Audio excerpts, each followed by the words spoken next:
d'être libre. Je donne l'exemple. Très simple, moi j'aime aller de l'abstrait au concret. Je donne l'exemple de mon pays, le Congo. Vous savez que au Congo, avant, on a vécu l'époque coloniale. L'époque coloniale, cela veut dire quoi? Le Congo était sous l'emprise de la Belgique. Sous l'emprise de la Belgique. Ce sont les Belges qui colonisaient le Congo, qui conduisaient le Congo, qui donnaient les ordres au Congo. Mais quand bien même que le Congo appartenait aux Congolais. Alléluia. Amen. Il y a eu un autre peuple qui est venu, il a imposé la loi. On vivait sous la domination, sous la colonisation, ce qu'on appelle. Mais arrivé le 30 juillet 1960, c'était passé quoi? C'était l'indépendance. Alléluia. L'indépendance, là, c'est quoi? C'est tout simplement, nous pouvons dire que le Congo était délivré. Était délivré. Le 30 juin, les Congolais, ils ont eu l'ère d'indépendance, ils ont eu l'ère délivrance. Mais jadis, ils ont vécu sous la colonisation. Au moment où les Congolais, ils ont eu l'indépendance, c'est aux Congolais eux-mêmes qui donnaient maintenant des lois. Ils étaient un peuple libre. Vous connaissez même l'hymne national. Peuple libre à jamais. Alléluia. Amen. Mais aujourd'hui, si quelqu'un vient dire que nous devons être délivrés, vous allez poser la question. Nous, on a vécu la colonisation, on a eu l'indépendance. Maintenant, nous sommes libres. Maintenant, c'est aux Congolais de conduire leur vie. Alléluia. Amen. La liberté, l'épanouissement. C'est pareil pour nous les chrétiens. C'est pareil pour nous les chrétiens. Il faut bien comprendre la Bible. Il faut bien comprendre la Bible. Autrefois, nous étions sous l'emprise de Satan le diable. Mais Dieu, par son amour, il a envoyé son Fils unique pour nous délivrer. Alléluia. Aujourd'hui, pourquoi j'ai dit? Pourquoi avant de commencer le message, je vous ai demandé de lire dans le livre de 2 Timothée, chapitre 3 à 16. Et nous avons vu cette paragraphe-là, la parole de Dieu, elle est là pour nous corriger. Pour nous corriger, pour que nous sachions que nous ne sommes plus encore sous la colonisation ou bien sous l'emprise de Satan, le diable. Nous sommes libres. Pourquoi j'ai dit cela? Il y a beaucoup de déshabits. Laissez-moi vous dire, moi j'aime pas les pasteurs qui ont les titres. Les titres. Moi dans mon ministère, je travaille pour la délivrance. Non. La parole de Dieu doit être prêchée. C'est la parole qui doit être prêchée, c'est l'évangile. Le pasteur attitré, j'aime pas cela. J'aime pas cela. Ça, je vous dis la vérité. La parole de Dieu, elle est là pour nous corriger. Voilà, c'est pour cela que j'ai choisi ce message. La Bible déclare, mon peuple périt par faute de connaissance. Si tu ne connais pas ce que tu es, Satan, le diable, ou bien les gens, vont commencer à jouer à toi. Alléluia. Il faut que tu puisses connaître qui es-tu. Alléluia. C'est tellement très important. Il faut connaître ta nature à toi. C'est tellement très important. Au moment où tu ne connais pas ta nature, laissez-moi vous dire, tu seras toujours dupé. Tu seras toujours dupé. Or, aussi longtemps, tu seras toujours trompé, tu seras trompé, qu'est-ce qui va arriver? Arrivera à un certain moment, ce qu'on appelle l'abandon de la foi, l'apostasie. Avant que nous puissions lire, j'ai un témoignage. Moi, j'ai béni l'Éternel des armées. J'ai un frère qui travaille avec moi. Ce frère en question, sa femme commençait à fréquenter une église. Lorsque la femme elle a commencé à fréquenter une église, cette femme-là, elle voyait qu'il y a des sorciers à côté d'elle. Oh, le mari, elle a senti quelque chose d'extraordinaire. Ah non, toi, Pendant 6 mois comme ça, elle a commencé à exceller son mari. Le mari, elle a dit non, c'est pas normal. Avant, ma femme, elle était bien. Mais maintenant que ma femme fréquente une église, il y a des choses bizarres. Et le mari, il a pris une décision radicale, soit l'église ou bien soit moi. Alléluia. Pourquoi? Parce que les messages que cette femme-là, elle recevait, c'était tout simplement les messages de la délivrance. Ah, chez vous il y a des sorciers, chez vous il y a des sorciers, chez vous il y a des sorciers. On oublie que nous sommes déjà des affranchis. Amen. Nous sommes libres.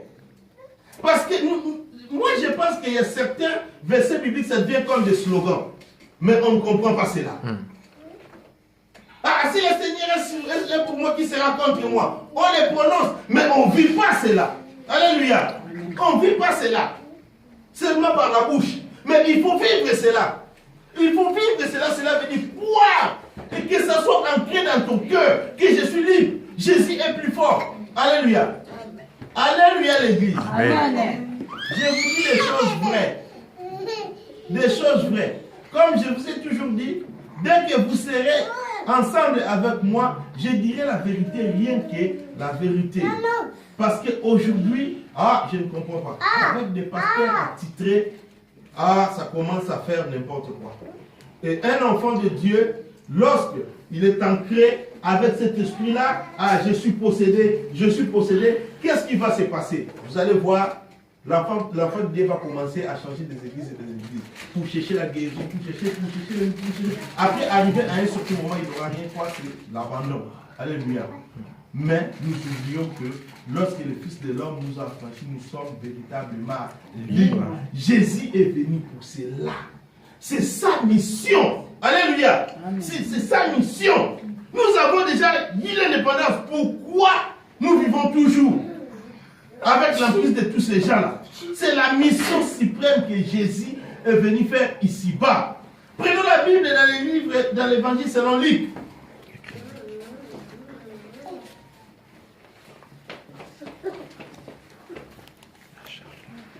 Évangile selon Luc, pour voir vraiment la mission. La Bible est trop claire. La Bible est trop claire. J'expliquerai cela, nous allons comprendre. Luc 4, 17 à 21.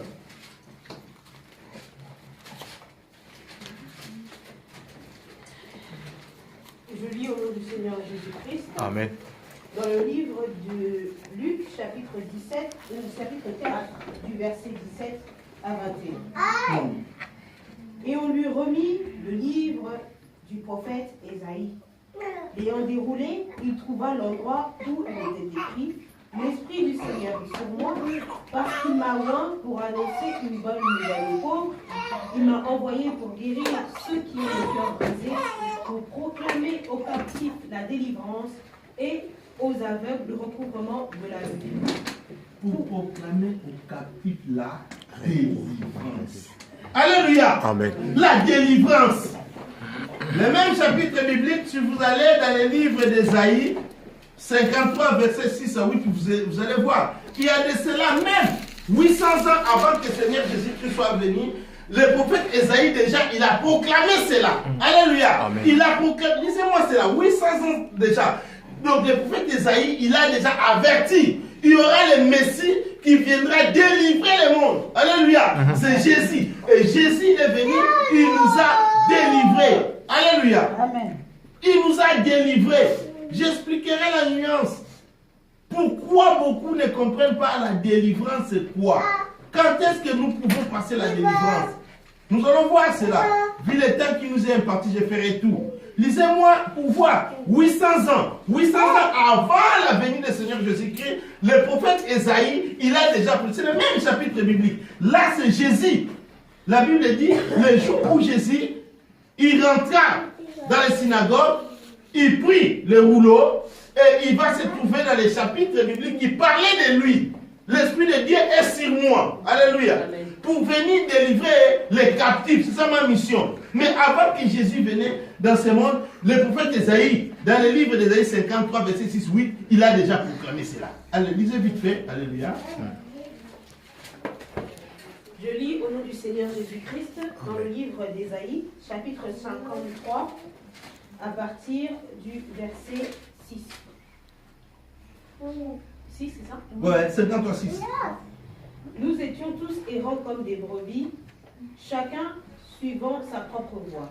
Et l'Éternel a fait retomber sur lui l'iniquité de tous. Alléluia. Il a été maltraité et opprimé, et il n'a point ouvert la bouche. Semblable à un agneau qu'on mène à la boucherie, à une brebis muette devant ceux qui l'attendent, il n'a point ouvert la bouche. Alléluia. Il est venu pour cette mission-là. La même mission. Alléluia. Pour nous délivrer. Alléluia. Mais avant que nous puissions rentrer dans le message d'aujourd'hui, j'ai préparé un texte. Alléluia. Le texte en question se trouve dans l'évangile selon Marc 11, 1 à 11. Lisez vite fait et puis on va expliquer cela. On va rentrer. Il y aura un peu beaucoup de versets bibliques, mais ne vous en faites pas. Mais c'est seulement pour expliciter la parole. Marc, ça c'est le texte du jour. Marc 11, et c'est les textes là, on l'a déjà lu. Alléluia, là, c'est au début de l'enseignement. Marc 11. Je lis au nom du Seigneur Jésus-Christ, dans le livre de Marc, chapitre 11, du verset 1er à 11. Lorsqu'ils approchèrent de Jérusalem et qu'ils furent près de Bethphagée et de Béthanie, vers la montagne des Oliviers, Jésus envoya 2 de ses disciples en leur disant: allez au village qui est devant vous. Dès que vous y entrez, vous trouverez un ânon attaché, sur lequel aucun homme ne s'est encore assis. Détachez-le et amenez-le. Si quelqu'un vous dit: pourquoi faites-vous cela? Répondez: le Seigneur en a besoin, et à l'instant, il le laissera venir ici. Les disciples, étant allés, trouvèrent l'ânon attaché dehors, près d'une porte, au contour d'un chemin, et ils le détachèrent. Quelques-uns de ceux qui étaient là leur dirent: que faites-vous? Pourquoi détachez-vous cet ânon? Ils répondirent comme Jésus l'avait dit, et on les laissa aller. Ils amenèrent à Jésus l'ânon, sur lequel ils jetèrent leurs vêtements, et Jésus s'assit dessus.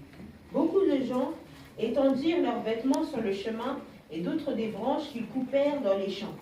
Ceux qui précédaient et ceux qui suivaient Jésus criaient: Hosanna, béni soit celui qui vient au nom du Seigneur. Amen. Alléluia. Amen. Seigneur Jésus-Christ a envoyé les apôtres pour détacher cet agneau-là qui était captif. Alléluia. Amen. Donc, le texte-là, c'est vraiment en connivence avec l'évangile selon Luc 4, 17 à 21. Alléluia. Là, on nous parle de la délivrance. Alléluia. La Bible nous dit que cet anneau-là, c'est toi et moi. Alléluia. Jésus est venu pour cette mission-là. Est venu pour cette mission-là. Mon frère, je vous dis la vérité. La délivrance, quand moi je parle, lorsqu'on vous dit que vous êtes possédé, mais vous savez-vous bien que la Bible dit que lorsqu'on accepte Seigneur Jésus-Christ comme Seigneur et Sauveur, alléluia, nous sommes des affranchis. Amen. Alléluia. Amen. Donc cela veut dire quoi? Cela veut dire qu'en acceptant Seigneur Jésus-Christ comme Seigneur et Sauveur, à partir de ce moment-là, nous recevons notre indépendance. Alléluia. Amen. Comme je viens de vous expliquer pour le Congo. Alléluia. Donc le 30 juin, les Congolais, ils étaient délivrés. Ce 30 juin-là représente le jour où tu acceptes Seigneur Jésus-Christ comme Seigneur et Sauveur. Alléluia. Amen. Vous êtes réellement libres. La Bible dit que voici toute chose est devenue nouvelle. Si nous pouvons voir cela dans les livres de Jean, chapitre 8 à 36.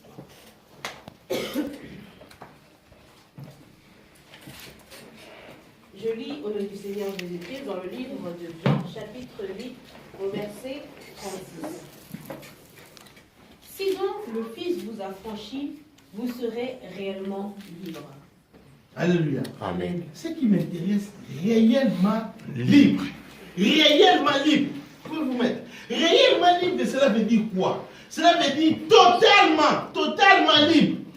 Totalement libre. Donc à ce moment-là, Tu vis la liberté totale. Tu ne vis plus encore sous l'emprise de Satan le diable. Alléluia. Aujourd'hui, comment est-ce que tu peux me dire que je suis encore possédé? Alléluia. Vous savez pourquoi? Par rapport à ces ministères-là, dont les pasteurs, ils ont des titres. Alléluia. Ils disent tout simplement, dans mon ministère, c'est le ministère de la délivrance. Non. Seigneur Jésus-Christ nous a délivrés sur la croix de